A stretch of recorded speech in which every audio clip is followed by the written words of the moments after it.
Gold के all time high जाने के बाद सेबी ने एक नोटिफिकेशन रिलीज किया।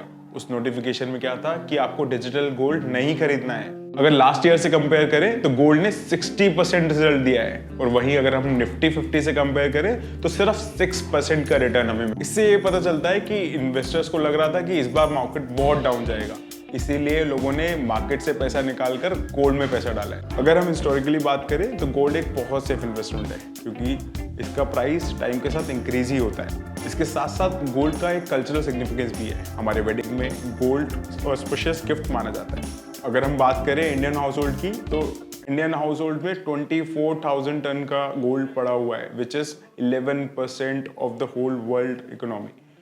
नाउ अगर एक और शॉकिंग फैक्ट भी है, जितना सोना यूएस के पास है उसका ऑलमोस्ट 3 टाइम्स सोना इंडियन हाउस होल्ड में पड़ा हुआ है।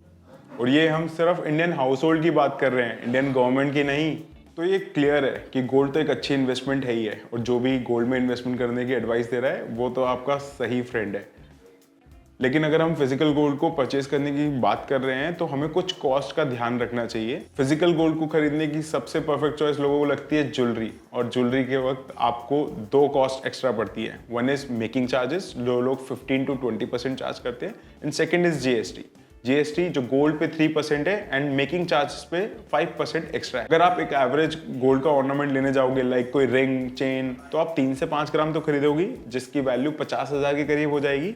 तो अगर आप as a investment physical gold की तरफ देख रहे हो तो minimum investment is very high.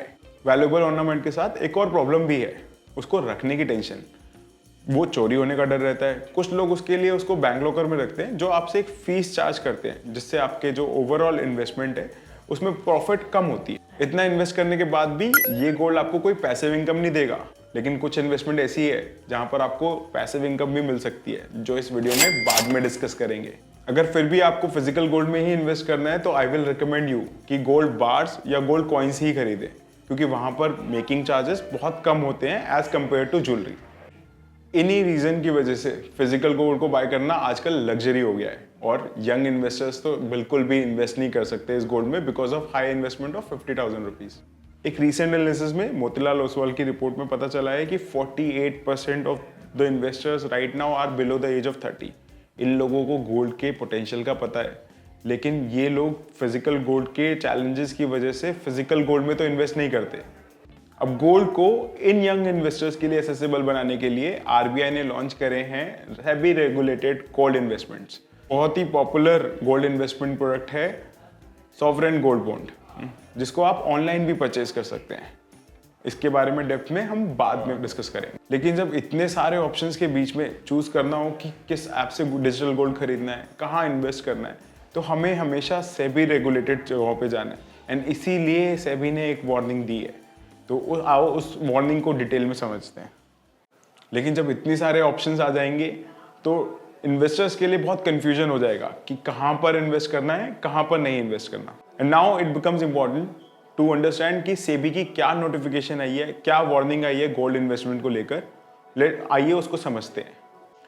SEBI being a regulatory authority, वो इन्वेस्टर्स के हर इंटरेस्ट को सेफगार्ड करने की कोशिश करती है। सेबी का हमारे देश की ग्रोथ में बहुत बड़ा हाथ है, क्योंकि वो इन्वेस्टर्स की हार्ड अर्न मनी को डूबने नहीं देती।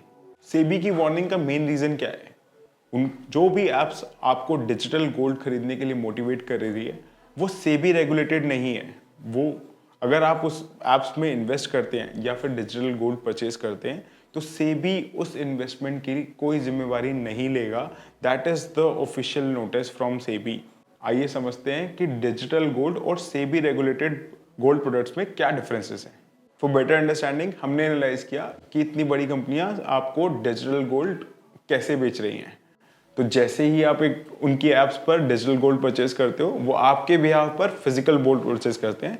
इससे आपका चोरी का और स्टोरेज का पैसा तो बच गया, लेकिन ये वेरीफाई करना इम्पॉसिबल हो गया कि वो आपके पैसे से एक्चुअली में फिजिकल गोल्ड खरीद भी रहे हैं या फिर उस पैसे को कहीं और यूज कर रहे हैं। इसीलिए फ्रॉड के चांसेस भी बहुत ज़्यादा हो जाते हैं। अगर हम चार्जेस की बात करें तो this is similar to physical gold. क्यों? क्योंकि ये कंपनीज आपसे 2 to 5% का ऑपरेशनल चार्जेस भी चार्ज करती हैं, एंड जो जीएसटी होता है वो सिमिलर ही रहता है।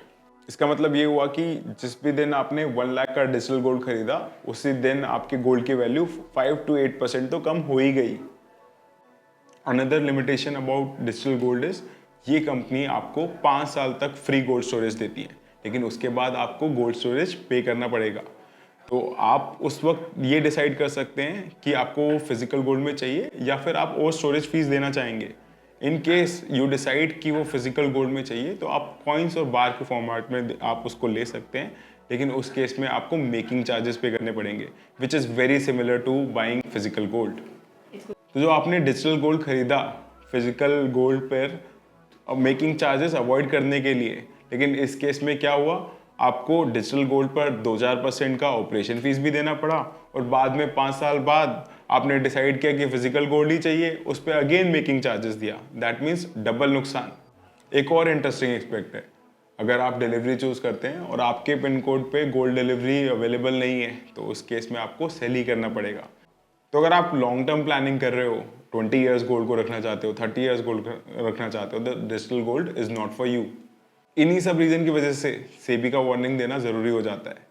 जहां डिजिटल गोल्ड जनवरी 2025 में 700 करोड़ की ट्रांजैक्शन कर रहा था, वहां अगस्त 2025 तक 1100 करोड़ की ट्रांजैक्शन कर रहा है, and this is all because of UPI. और ये सारे ट्रांजैक्शन तो डिजिटल गोल्ड यूपीआई वाले हैं। सेबी की वार्निंग देने का एक दूसरा रीजन हैकिंग भी है।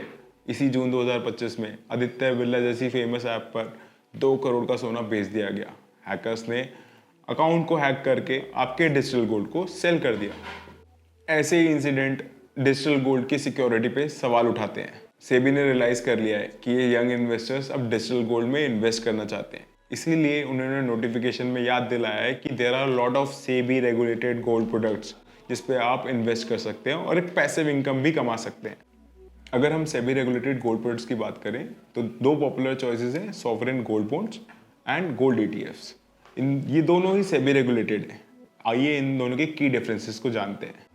सॉवरेन गोल्ड एक आरबीआई रेगुलेटेड गोल्ड सर्टिफिकेट है। जितना भी gram of gold you invest in sovereign gold bond, उतने अमाउंट का आपको एक सर्टिफिकेट इशू किया जाएगा। यहाँ पर आप कोई फिजिकल गोल्ड परचेज कर ही नहीं रहे हो, यानी कि कोई खतरा नहीं है चोरी का, ना ही आपको कभी स्टोरेज फीस देना है। This also eliminates all the making charges fees, GST fees you पे ऑन फिजिकल गोल्ड, बिकॉज यहाँ पर कोई भी गोल्ड परचेज हो ही नहीं रहा है। एसजीबी का टेन्योर 8.5 ईयर्स का रहता है, लेकिन आप अर्ली विड्रॉल भी 5 ईयर्स तक अप्लाई कर सकते हैं। लाइक इन 2025 अनाउंस हुआ था, 2018-2019 में जो बॉन्ड्स इशू हुए हैं उनका आप रिडेम्पशन ले सकते थे। इन 7 ईयर्स में लोगों ने 288% का रिटर्न कमाया है। क्योंकि आप एसजीबी को अपनी स्टॉक ब्रोकिंग ऐप पर रखते हैं, तो वहाँ पर आप उसको ट्रेड भी कर सकते हैं। और साथ के साथ एसजीबी में गोल्ड एप्रिसिएशन के अलावा आपको 2.5% का एनुअल इंटरेस्ट भी मिलता है। लेकिन लास्ट एसजीबी अनाउंस जून 2024 में हुआ था, तो इन्वेस्टर्स क्या करें, तो म्यूचुअल फंड्स ने अपने ईटीएफ्स और फंड्स लॉन्च करे हैं स्पेशली फॉर गोल्ड प्रोडक्ट्स। तो ईटीएफ्स क्या हैं? ETFs are exchange trade funds जो इन्वेस्ट करते हैं स्टॉक मार्केट में, जो ट्रेडेबल हैं और कोई किसी भी प्रकार के प्रोडक्ट्स में इन्वेस्ट कर सकते हैं। Like gold ETFs are investing in gold product. तो निपॉन इंडिया, जो इंडिया की लीडिंग एसेट मैनेजमेंट कंपनी है, उनका सबसे पॉपुलर गोल्ड ईटीएफ है जिसका नाम है गोल्ड बीस। एज ऑफ 30 सितंबर 2025 गोल्ड बीस के पास 995 केजी गोल्ड है, जो वो 4 सिटीज के क्रॉस स्प्रेड करके रखते हैं। ये एक परफेक्ट एग्जाम्पल है कि सेबी रेगुलेशन यहाँ पर कैसे वर्क करती है। म्यूचुअल फंड को आप कभी भी चेक कर सकते हैं कि हमारा पैसा कहाँ जा रहा है, जो डिजिटल गोल्ड के केस में नहीं हो पा रहा था। काफ़ी डिजिटल लोन ऐप यूपीआई को जरिया बनाकर जल्दी से आपसे ट्रांजैक्शन करवाना चाहते हैं, लेकिन ऐसा नहीं है कि आप एसजीबीज या एटीएफ्स में यूपीआई के थ्रू परचेज नहीं कर सकते। ये लोग कम मार्केट कर रहे हैं, ज़्यादा प्राइवेट कंपनीज डिजिटल गोल्ड में आपको परचेज करवाना चाहती हैं, लेकिन वहाँ के चार्जेस बहुत ज़्यादा हैं। तो जितना भी हमने डिस्कस किया है, इतने सारे डिजिटल गोल्ड के प्रोडक्ट आ गए हैं, तो इन्वेस्टर्स तो रेडी हैं ही इन्वेस्ट करने के लिए। तो आई वुड रिकमेंड यू कि आप सेबी रेगुलेटेड प्रोडक्ट पे ही जाओ। यहाँ पर आपको कोई जीएसटी नहीं देना है, यहाँ पर आपको कोई मेकिंग चार्जेस नहीं देने हैं। वहीं डिजिटल गोल्ड पे आपको थोड़े बहुत चार्जेस देने पड़ते हैं। आई वुड रिकमेंड कि अगर आप इन्वेस्टमेंट डिजिटल गोल्ड पे कर भी रहे हैं, तो बहुत ट्रस्टेड ऐप्स पर करें, बहुत बड़ी कंपनीज की ट्रस्टेड ऐप्स पर करें, छोटी कंपनीज की ऐप्स पर इन्वेस्ट ना करें, क्योंकि वहाँ पर वो सेबी रेगुलेटेड नहीं है। वहाँ पे आपको नहीं पता कि वो आपके डिजिटल गोल्ड के बदले फिजिकल गोल्ड परचेज कर भी रहे हैं या नहीं कर रहे हैं। गाइज, अगर आपको ये वीडियो पसंद आया तो इस वीडियो को लाइक करो, मेरे चैनल को सब्सक्राइब करो, और आपको किसी भी टॉपिक पे वीडियो चाहिए वो टॉपिक आप कमेंट सेक्शन में डाल सकते हो। I would love to create a video on that topic.